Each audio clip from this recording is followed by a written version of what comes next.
4 மாநில தேர்தல்களில் பாரதிய ஜனதா கட்சியின் அமோக வெற்றியால் இந்திய பங்குச் சந்தைகள் வரலாறு காணாத உயர்வை கண்டது. அதேபோல ரூபாயின் மதிப்பும் உயர்ந்துள்ளது.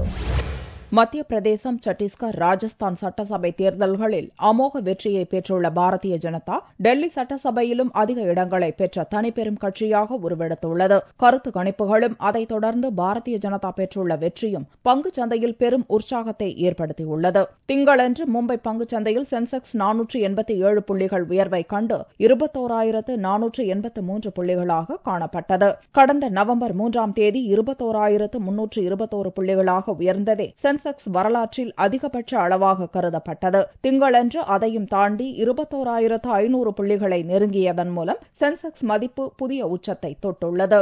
அதேபோல தேசிய பங்குச் சந்தையில் நிப்டியின் மதிப்பும் வரலாறு காணாத அளவுக்கு உயர்வை கண்டது. 2008ஆம் ஆண்டு ஜனவரி மாதத்தில் 6,357 புள்ளியை எட்டியதே நிப்டியின் உச்சபட்ச அளவாக இருந்தது. இந்நிலையில் திங்களன்று காலையில் நிப்டியின் மதிப்பு 6,415 புள்ளிகளாக உயர்ந்து வரலாற்று சாதனை படைத்திருக்கிறது. பங்குச் சந்தைகளைப் போலவே அமெரிக்க டாலருக்கு நிகரான ரூபாயின் மதிப்பும் திங்களன்று ஏறுமுகத்தில் காணப்பட்டது. பாரக்ஸ் எனப்படும் அந்நிய செலாவணி சந்தையில் வெள்ளியன்று 61 ரூபாய் 41 காசுகளாக முடிந்த ரூபாயின் மதிப்பு திங்களன்று உயர்வை கண்டு $1 நிகரான ரூபாயின் மதிப்பு 60 ரூபாய் 84 காசுகளாக இருந்தது. கடந்த ஆகஸ்ட் மாதத்தில் மோசமான சரிவை கண்ட ரூபாயின் மதிப்பு அம்மாதம் 28ஆம் தேதி டாலருக்கு நிகராக 69 ரூபாய் என்ற அவல நிலைக்கு தள்ளப்பட்டது குறிப்பிடத்தக்கது. மத்தியில் பாரதிய ஜனதா தலைமையில் ஆட்சி அமைந்தால் பொருளாதார நிலையில் சிறப்பான மாற்றம் ஏற்படும் என்று கருதப்படுவதே இந்த மாற்றத்துக்கு காரணம் என்று நிபுணர்கள் தரப்பில் கூறப்படுகிறது.